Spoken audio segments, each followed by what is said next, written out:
When I was studying, मैं हाँ. JEE दे रहा था, 12 Right. दे रहा था, उस समय मेरा था कि मुझे आईआईटी जाना है, आईआईटी Right. जाना है, क्योंकि आईआईटीज आर द वन जहाँ पे जाना है. हाँ. आईआईटी पहुँच गया तब समझ आया कि आईआईटी में क्या चीज़ अच्छी है. राइट. आई से नॉट जस्ट द करिकुलम कि यार हाँ. पढ़ाते अच्छा है. हाँ. मुझे लगा जो सबसे बेस्ट पार्ट था ना, इज दैट आप जिनके साथ बैठते हो वो सारा पीयर ग्रुप, सारा पीयर. हमारे साथ जो लोग हैं ना उनका, वो बहुत इंपॉर्टेंट है. तो आई थिंक कि भैया मेरे साथ में जो बंदा बैठा है वो भी आईआईटी रैंकर है, तो हर कोई एक दूसरे को पुश कर रहा है.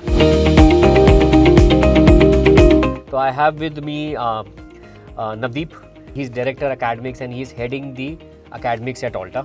So I am Navdeep, and before Alta, I have spent almost 10 years into industry, specifically into edtech, specifically focusing how a learner who comes into the system, how he would be able to achieve his learning outcomes. How another thing is important is that how he or she would be able to achieve their career outcome. There are three kinds of scholarships that you can get. You can see a little bit behind me, but this is similar what you can see on the website and everywhere. There are three kinds of scholarships that is there. But overall scholarship चलती एक ही metric पे, एक ही parameters पे चलती है. तो तीन तरह की स्कॉलरशिप होती है. एक मेरिट बेस्ड स्कॉलरशिप होती है, एक ब्राइट माइंड स्कॉलरशिप और एक वुमेन कोड राइज स्कॉलरशिप है. All three scholarships targeted to a segment of students who either excel in something और मान लो कि वो एक चीज़ को स्पेशलाइज करके आ रहे हैं. जैसे कि एग्जांपल है मेरिट बेस्ड स्कॉलरशिप स्टूडेंट्स जो कि जिन्होंने एसैट जो हमारा टेस्ट है प्लस इंटरव्यू है उसमें बेटर किया है. सेकेंड इज हमारा ब्राइट माइंड स्कॉलरशिप है विच इज स्टूडेंट्स जिनका एसैट और आपका इंटरव्यू बहुत अच्छा नहीं गया लेकिन आपने जेई में बहुत अच्छा किया है या फिर आपने 12th बोर्ड्स में बहुत अच्छा स्कोर किया है. तो that caters to that. And women code rise scholarship is for our women techpreneurs, women tech savvy students जो कि really want to build their career and we want those people to come and learn technology and move forward in the I think world. तो उस point of view से this is just to promote that as well. I'll say not a मैं कहूँगा कोई safe score नहीं है दोस्त.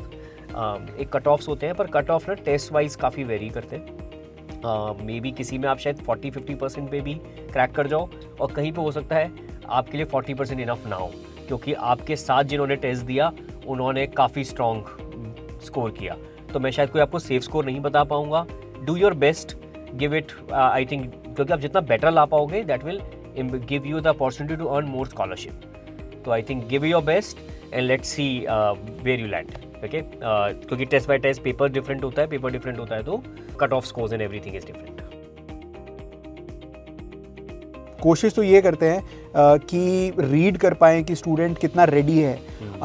तो हम चाहेंगे कि जितना नॉलेज ये लेकर टेस्ट में जाते हैं उस नॉलेज के साथ ही इंटरव्यू में जाएं और फैकल्टी को अपने क्वेश्चंस पूछने दीजिए. फैकल्टी मेनली क्या करने की कोशिश करता है, वो विजिबिलिटी देने की कोशिश करता है कि अगले 4 साल में चीज़ें किस तरीके से ग्रो करेंगी और वो विजिबिलिटी के साथ वो एक और चीज़ जज करने की कोशिश करता है कि क्या ये स्टूडेंट उस सारे रिगरस करिकुलम के थ्रू जा पाएगा या नहीं जा पाएगा. सो वो एक ऑनेस्ट असेसमेंट होता है. तो उसके लिए अगर हम बहुत ज़्यादा प्रिपेयर ना करें तो ही बेटर है और उसको पार्टिसिपेट ज़रूर करें. उसे हमें ये पता चलेगा कि how things would be in our 4 years, what exactly my instructors would teach me and let's just take it as a normal feedback जो मैं अपने टीचर के साथ एक नॉर्मल कन्वर्सेशन करता हूँ और वो जो वहाँ पे गाइड करते हैं उनको अच्छे से सुनो और उनको अप्लाई करो. गाइस मतलब पर्सनल गाइडेंस के तो ज्ञान का भंडार है हमारे पास. मतलब कभी भी ले सकते हो. तो सबको मिलता है यार. You can come, just come talk to us, I am available, Navdeep mentors. तो वो तो कभी भी कमी नहीं होगी आपको. इंडिविजुअल लेवल पे भी हम बात कर सकते हैं, आपके करियर प्रोग्रेशंस पे बात कर सकते हैं. तो सिर्फ क्लासेस नहीं लेते, they also guide you. We are planning कि आपके पास एक सेटअप्स हो जिसमें आपका एक पर्सनल गाइडेंस का अलग सेशन हो, आपकी पढ़ाई का एक अलग सेशन हो, so that you have sufficient time to get that guidance as well. तो I think you have enough opportunity on that. Yes you can. मुझे लगता है कि आपको काफ़ी स्ट्रॉन्ग टॉप करना पड़ेगा आपके इंटरव्यू और में, पर आई थिंक मेजॉरिटी अगर आप करोगे तो you have an opportunity to get 100%. Yes, they are. Practice के लिए एक डाउनलोड प्रेप किट होती है, that is there available on our website only, आप डाउनलोड कर सकते हो और वहाँ पे आप उस प्रेप किट को यूज़ करके उसमें कुछ क्वेश्चंस हैं आप वो दे सकते हो. We have not opened any mock test for online. I think अगर वो ओपन होगा तो आपको मिल जाएगा, अभी नहीं है वो. ये बताओ. I think this is a good question. Right. ऑल्टा join करने के बाद सबसे बड़ा रियलिटी शॉक मेजरली ये होता है कि वो ये सोचते हैं कि मैं सिर्फ़ और सिर्फ प्रोजेक्ट्स वगैरह बिल्ड करूँगा और मैं डायरेक्टली उस पर काम करूँगा, मैं चीज़ों को बिल्ड करूँगा. लेकिन मेरे लिए जो थ्योरी है, जो कोर है, वो भी इम्पॉर्टेंट है. मेरे फंडामेंटल्स थोड़े स्ट्रॉन्ग होंगे तब जाके मैं बिल्ड कर पाऊँगा. तो हमारे क्लासेस भी इसी तरीके से डिज़ाइंड है कि आपके पहले फंडामेंटल्स पे काम करेंगे, आपको बहुत सारे एग्जाम्पल सिखाएंगे और फिर उसके बाद उसके कॉरस्पॉन्डिंग एक AI फाउंड्री क्लास होगी जिसके अंदर हम कॉन्सेप्ट्स को इम्प्लीमेंट करेंगे, AI के जितने भी टूल्स हैं स्पेसिफिकली उनको यूज़ करके.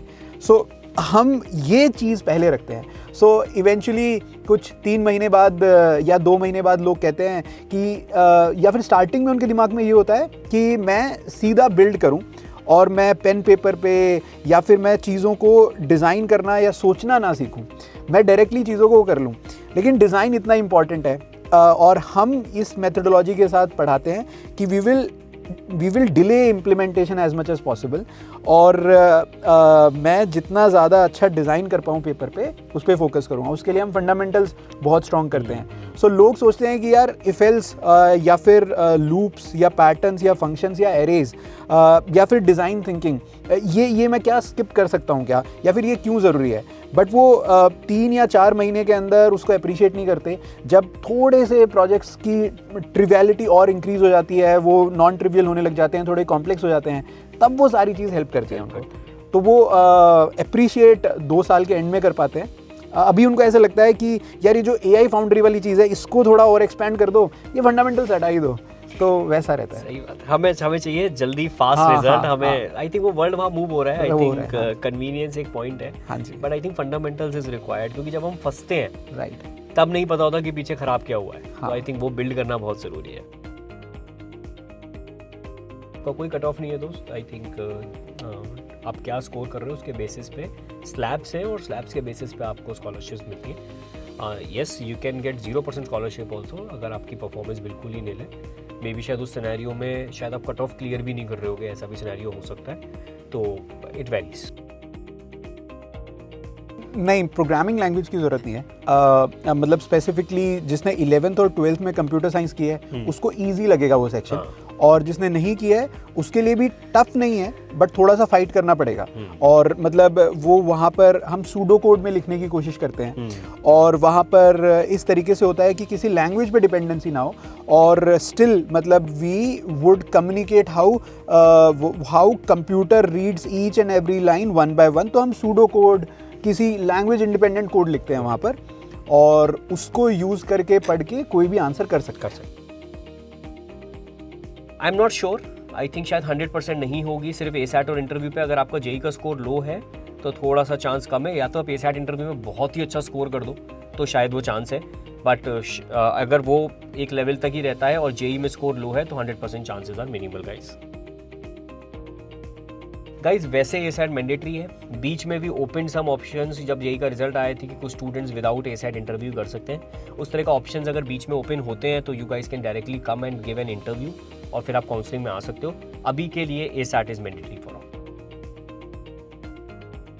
सो AI foundry is that section जहाँ पे हम कंपलसरी बोल रहे होंगे कि यार तुम्हें बिल्ड करना है और AI टूल्स को यूज़ करके बिल्ड करना है. बिकॉज एक कॉमन फिलॉसफी जो हम यूज़ करेंगे कि आपको कोर फंडामेंटल्स रखने हैं बट AI स्पीड को इग्नोर नहीं करना. So core fundamentals plus AI speed. और 4 जो साल होंगे उनमें डिवीज़न इस तरीके से होगा कि स्टार्टिंग में फर्स्ट ईयर के एंड में हम फ्रंट एंड बहुत अच्छा सीख जाएंगे, फ्रंट एंड प्रोजेक्ट्स बिल्ड करना सीख जाएंगे और उसको AI की APIs के साथ मैरी करना सीख जाएंगे. और फिर उसके बाद हम बैकएंड पे जाएंगे. नेक्स्ट ईयर बैकएंड पे जाएंगे, ML के क्लासिफिकेशन मॉडल सीख जाएंगे और वहाँ पर जो भी हमें AI का टूल यूज़ करना होगा वो हम यूज़ करेंगे. स्पेसिफिकली फिर हम जाएंगे फाइनल ईयर में हम क्लाउड डिप्लॉयमेंट पे, और हम उसके जो आर्किटेक्चर होगा उसको पूरा अच्छे से समझेंगे कि आपने फ्रंट एंड बैक एंड सीख लिया, अब अच्छे से पूरी बड़ी ऐप आपको अगर बनानी है तो उसको पीछे से आपको किस तरीके से डिज़ाइन करना है कि वो थोड़ा सा, अगर आज 10 यूज़र्स के लिए अच्छा चल रहा है तो कल को अगर मैं 10,000 या 1 लाख यूज़र उसके ऊपर ले आता हूँ तो वो अच्छे से चले। We cleared you what is scholarship, how you can get scholarships. I think हमने उस पर बात कर ली है. We have told you about कि क्या क्या आप तैयारी कर सकते हो. We talked a great insight on how curriculum would be, AI tools कैसे होंगे. Navdeep gave you that gist. तो नवदीप के संग आपका इंटरेक्शन काफ़ी रहने वाला है आगे जाके, मतलब he is planning a lot of academic things for you. कैसे स्ट्रक्चरिंग होगी, कैसे आपको मिलेगा. हमने ऑलरेडी जो बच्चे एनरोल हो गए हैं उनके लिए हमने AI जेनेसिस करके एक प्रोग्राम लॉन्च करा है फॉर देयर नेक्स्ट 1.5-2 मंथ्स, क्योंकि आपका एडमिशन हो गया, इसके बाद आप क्या करोगे, पूरी मतलब वेकेशन भी कितनी मनाएंगे, राइट. तो वहाँ पे बच्चे बिल्ड कर रहे हैं. और मैं आपको एक एक्सपीरियंस बताता हूँ, आज ही मेरी 2-3 बच्चों से बात हो रही थी जिन्होंने एडमिशन लिया, and they were giving me great idea कि सर हम ये कर रहे हैं, मज़ा आ रहा है, बिल्ड करने में अच्छा आ रहा है. डिप्लॉयमेंट तक ले गए हो आप उनको. आई थिंक वो मुझे बता रहे थे कि सर डिप्लॉयमेंट तक कर गया है, and I think they very happy. तो वो मुझे बोल रहे थे सर और प्रोजेक्ट्स दिलवा दो, बिल्ड करेंगे. तो आई थिंक दैट प्रोग्राम, तो once you enroll you will also get into program, तो आपको वो भी एक आइडिया मिल जाएगा before your classes start. So guys, मतलब exciting things ahead. I think lot of things that Navdeep and team is planning, Santosh is planning in AI foundry. मतलब and ऐसा नहीं है कि यार सिर्फ पढ़ाने के लिए प्लान कर रहे हैं. पढ़ाने का प्लानिंग बहुत ईजी था, मैं आपको फ्रेंकली बताऊं. हमारे पास जो करिकुलम होता है, सिलेबस होता है, उसे पढ़ाया जा सकता है, कॉलेजेस कर ही रहे. तो I think that was not the challenge. Challenge was आपको वो नया बिल्ड करने को कैसे दें, आपको वो अपॉर्चुनिटी कैसे दें. आई think that was the idea.